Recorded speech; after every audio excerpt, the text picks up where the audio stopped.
Thank you for joining us for this series, Grandparenting Matters. We believe this teaching series with Larry Fowler, founder of Legacy Coalition, will impact families all across our globe and be the catalyst that will help families leave a lasting legacy. We want our children, grandchildren, and their grandchildren to spend eternity with us. That's our mission. To pass down our faith in the only true God and our Savior and Lord, Jesus Christ.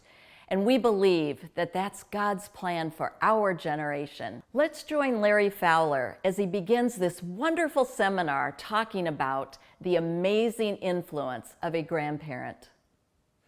My grandparenting started, of course, with the birth of my first grandson. His name was Tyler, and he was actually born on my birthday. How cool is that? My daughter says that it was the best birthday present I ever got, and of course she's right. He also reminds me of that all the time. He said, "Grandpa, I'm your best birthday present, don't forget that." During those first few years after becoming a grandfather, I really didn't think a lot about my role at all. And then a few years later, my daughter's marriage failed, and she and her 3 little ones at that time moved in with us, and I became both dad and grandpa. And that was when I began to think more seriously about my role as a grandfather, because I didn't want my grandsons to follow in the sins of their father. My son-in-law had made one bad decision after another, and I wanted them to have a positive, godly role model, and so I began to step it up as a grandfather. That was the beginning of a journey for Diane and I, my wife, to become more intentional in our grandparenting. And we're going to talk about that phrase a whole lot as we go through this study together. But that was the beginning of us thinking more importantly about our role. I believe as we go through this study that that's going to happen to all of you as well. You're going to think about the role of a grandparent in a way you've never thought about it before. Some of you are going to be really affirmed in the things that you're already doing because you figured this out a little bit about what is the role of a grandparent and how to fulfill it. Others of you, it's just going to blow you away because you've never thought about the role of a grandparent from the perspective that we're going to have. Some of you are going to be frustrated at the first because you maybe have some barriers in your family to really being effective as grandparent. After all, families are messy, aren't they? There are just no perfect families.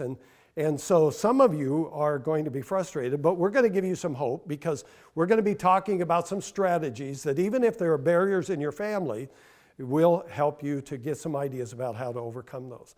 And then we're going to have a lot of practical stuff too, so that as we go through the study, you'll walk away with a lot of ideas. So you may notice that there are 6 sessions. If you have not looked at your book yet, you want to pick up your book and turn in just a couple pages to the table of contents. And in the table of contents, let me just give you a real quick overview about what we're going to be covering during the 6 sessions. The first session is all about vision. We're going to start that in just a couple minutes, but the first session really is about the amazing influence of a grandparent. And when we're done with the first session, that's what I hope that you'll walk away with, to say, wow, I didn't realize that grandparenting could have such an impact. And so that's session number 1. Session number 2 will be about what does the Bible say about grandparenting. I believe you're going to be very surprised, and you're going to love it. Session number 3 is about establishing a strategy.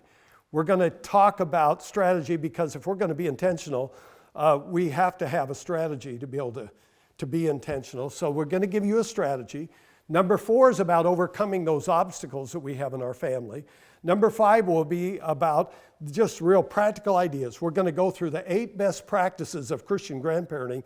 And session number 6 will be a challenge to you for you to join this enlarging group, this greatly expanding group of intentional Christian grandparents. There's a national movement going on of grandparents stepping it up and being more committed to their role as a grandparent than ever before. And we invite you to join us in that. So those are the things that we're going to be talking about. I'm thrilled to go through it with those of you here in the room and then the rest of you by video. So that's where we're going. So let's begin. Let's start with session number 1. And session number 1 is about the amazing influence of a Christian grandparent. And right at the beginning, I want to give you two phrases that are really significant for our talk together. The first phrase is this one: intentional Christian grandparenting. And that's our destination for all of you. As you go through the study, you, I'm assuming, are a Christian grandparent, but we want you to take one step, a step from being a Christian grandparent into being an intentional Christian grandparent. Now, it doesn't mean being perfect. There are no perfect grandparents, except for my wife. My wife's a perfect grandparent, but the rest of us, we're not. We're not perfect. And we're not talking about that. We're just talking about being intentional. And you can be intentional if you see your grandkids every day. If you have custody of your grandkids, you can be intentional. But you can also be intentional if you only see your grandkids once every 2 years or once every 5 years. It doesn't stop you from being intentional. You can be intentional if you never see your grandchildren. And there are grandparents that are prohibited from seeing their grandkids. But even when that's the case, you can still be intentional as a grandparent in the situation that you are in. That's true of the staff of Legacy Coalition. As I was thinking through our staff just a couple days ago, I was thinking about this one and then that one and this one.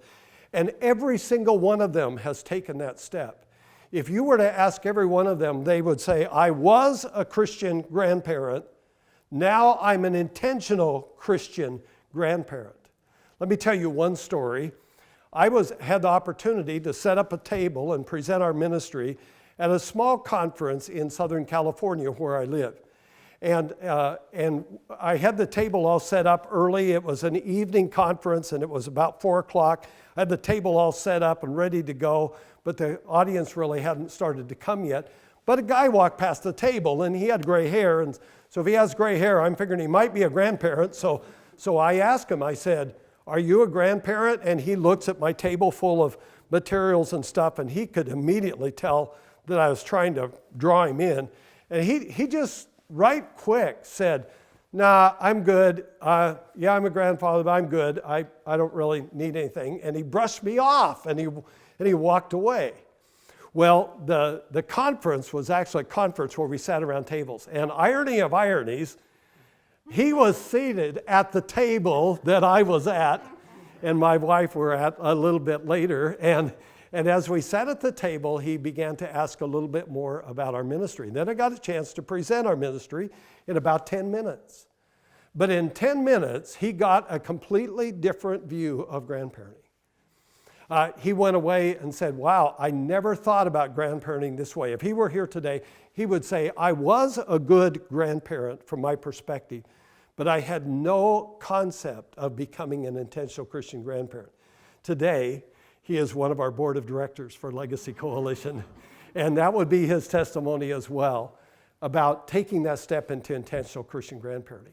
Here's a second phrase I want you to write down. Grandparenting matters. And just as the first phrase is something that we want individual grandparents to know, this is a phrase that we want church leaders to know. You see, we believe in the local church, and we want grandparenting to be a concept that is understood by church leaders. When we started our ministry in 2016, we had many conversations leading up to that time with church leaders. In fact, quite often, pastors in very large churches, and over again, we would ask them, has your church ever thought about doing a ministry on grandparenting? And 100% of the time, they said they never even thought of it. And the interesting part was that in many of the churches that I personally talked with, the grandparent, or the senior pastor was a grandparent, and he talked about his grandkids so much that his congregation knew all their names. And yet in their family ministry, they'd have ministries, of course, for parents. They'd have pre-parenting ministry. They'd have single parenting ministries. They would have divorce care. They would have virtually every kind of family ministry possible, except nobody had ministries for grandparents. And we want to say to church leaders, look, grandparenting matters. It is a relationship that is worthy of time and is worthy of energy. And worthy of resources. It is a significant role in the process of discipleship. And we believe that church leaders need to catch that vision. Well, from 2016 to today, we have seen hundreds of churches in America that have started grandparenting ministries, and now it's starting in other countries. Our vision is not for hundreds of churches to have grandparenting ministries.